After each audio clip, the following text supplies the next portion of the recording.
Hello friends, beauty's bake and cook চ্যানেলে আপনাদের সবাইকে স্বাগত জানাই। একটা অ্যানিভার্সারি কাপল থিম কেক আমি ডেকোরেশন করব। এর আগেও আমি এই রকম ডিজাইন আপনাদের সঙ্গে শেয়ার করেছি। সেই ডিজাইনটাই দেখেই কাস্টমার আমার কাছে সেম কেক চেয়েছিলেন, কিন্তু আমি ডিজাইনটা একটু পাল্টে দিয়েছি, কেননা আপনাদের সঙ্গেও আমার অভিজ্ঞতাটা শেয়ার করা দরকার আছে। বারবার একই ডিজাইন করলে আপনারাও বোর হয়ে যাবেন, কিছুই শিখতে পারবেন না। সেই কারণে একটু ডিজাইনটা আলাদা করব, সেই সঙ্গে ফ্লেভারটাও আরও কীভাবে ভালো করবেন তারই একটা টিপস আমি এখানে দিচ্ছি। আমি কিছুটা স্ট্রবেরি ক্রাশ এর মধ্যে নিয়েছি বাটিতে, কিছুটা জলের সঙ্গে মিক্সড করে নিয়েছি। নিয়ে সেই ক্রাশ দিয়ে প্রথমে কেক স্পঞ্জটা ভিজিয়ে নিলাম। আমি এর উপরে ক্রিম দিচ্ছি। এই কেকটা ছিল আমার 1 পাউন্ডের স্ট্রবেরি কেক। আমি ক্রিমের উপরে 2 টেবিল স্পুন ক্রাশ দিচ্ছি। এটা হচ্ছে স্ট্রবেরি ক্রাশ, সেটা আমি ভালো করে মিক্সড করে নিচ্ছি।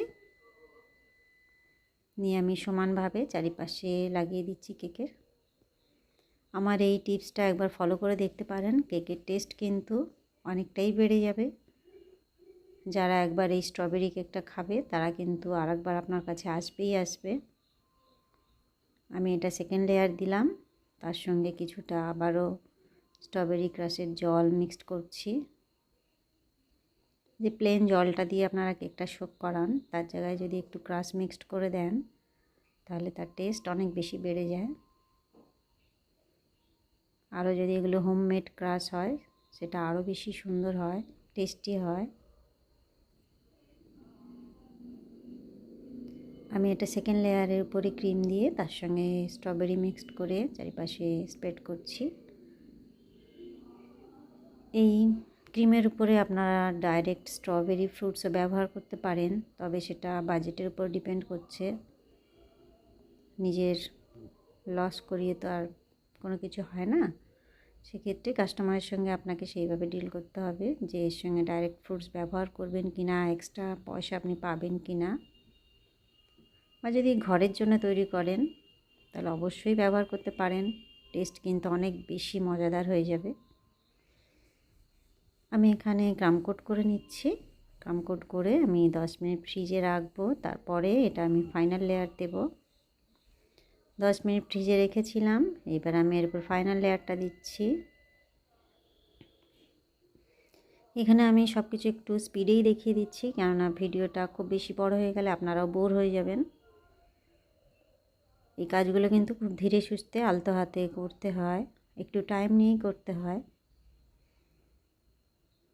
একটা কেকের ফিনিশিংয়ের উপরে অনেক কিছু নির্ভর করে, এই জন্য একটু টাইম নিয়ে ফিনিশিংটা দেবেন।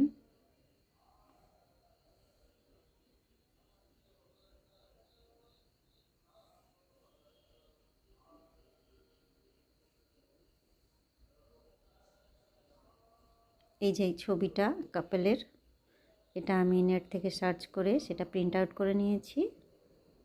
আমি ছবিটা বসিয়ে দিলাম কেকের উপরে। এইবার একটা টুথপিকের সাহায্যে আমি ড্র করে নিচ্ছি কোন জায়গা থেকে আমি এই ড্রেসটা বানাবো। সবসময় একটু প্ল্যান করে করলে জিনিসটা দেখতে ভালো হয়।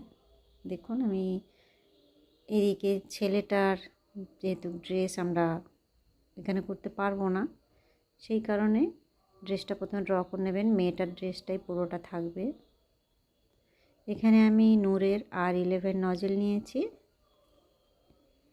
এই নজেলটা দিয়ে কিন্তু সত্যি গোলাপ যেরকম ভালো হয় সেরকম এরকম ড্রেস বানাতেও ভীষণ ভালো ডিজাইনটা হয়।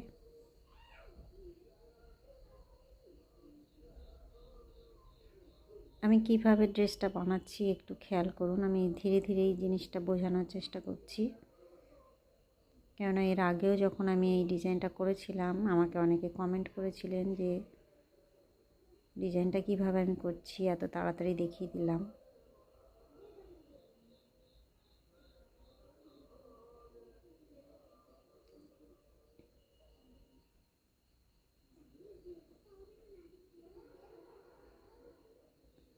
এইবারে আমি উপরে ড্রেসটা করে নিচ্ছি, সেটা কোনো নজেল নেই এখানে, জাস্ট পাইপিং ব্যাগটা ছোটো করে কেটে নিয়েছি।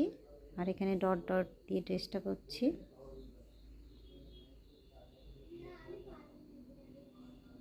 মাথার ফুলটাও বানিয়ে নিচ্ছি।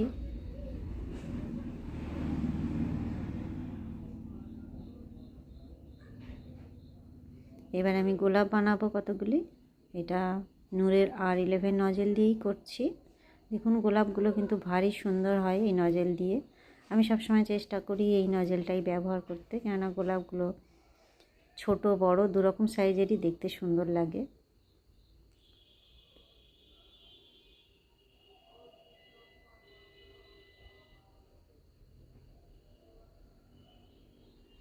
আমি গোলাপগুলো আজকে একটু বড় বড়ই বানালাম, কেননা আমি এখানে 3টে গোলাপ দেব, তার বেশি দেব না। এটা আমি কেকের উপর বসিয়ে দিলাম। এবার আরও একটা গোলাপ বানাচ্ছি। যখনই ফুল বানিয়ে বসাবেন কেকের উপরে একটু ক্রিম দিয়ে বসাবেন, তাহলে আপনার রাখতেও যেরকম সুবিধা হবে। আবার আরেক দিকে কি হয়, একটু উঁচু হয়ে থাকলেও দেখতে ভালো লাগে, খুব ফ্ল্যাট হয়ে গেলে সেটা দেখতে ভালো লাগে না।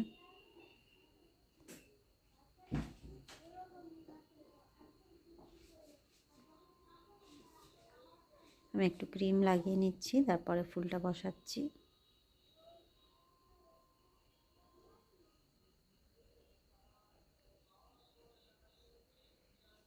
আমি 3টে গোলাপ বানাচ্ছি।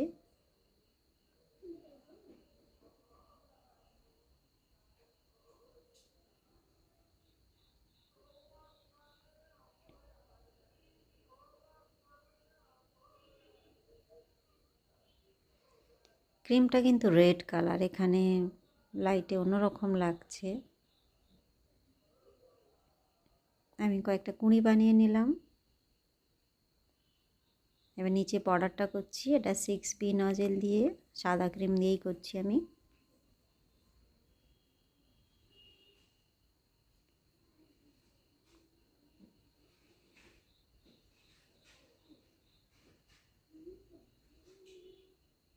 কয়েকটা পাতা বানিয়ে নিচ্ছি। গ্রিন কালার ক্রিম নিয়েছি, আর এটা ছোট লিফ নজেল নিয়েছি।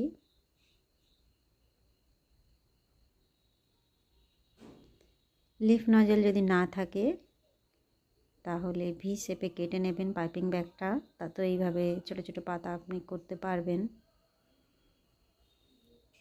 কয়েকটা হোয়াইট কালার সুগার বল নিয়েছি, যেটা পার্ল বলে, সেগুলো আমি এখানে দিয়ে দিচ্ছি। কতগুলি ফুলের উপরেও আমি দিয়ে দিচ্ছি। অফ ক্যামেরায় আমি একটু সিলভার ডাস্ট করে নিয়েছি। দেখুন বন্ধুরা কেকটা কেমন লাগছে। ভালো লাগলে অবশ্যই একটা লাইক করবেন, চ্যানেলটা সাবস্ক্রাইব করে রাখবেন। আমার চ্যানেলে আরও বিভিন্ন ধরনের ডিজাইন আছে, পারলে সেগুলো দেখতে পারেন। ভালো থাকবেন, বাই বাই।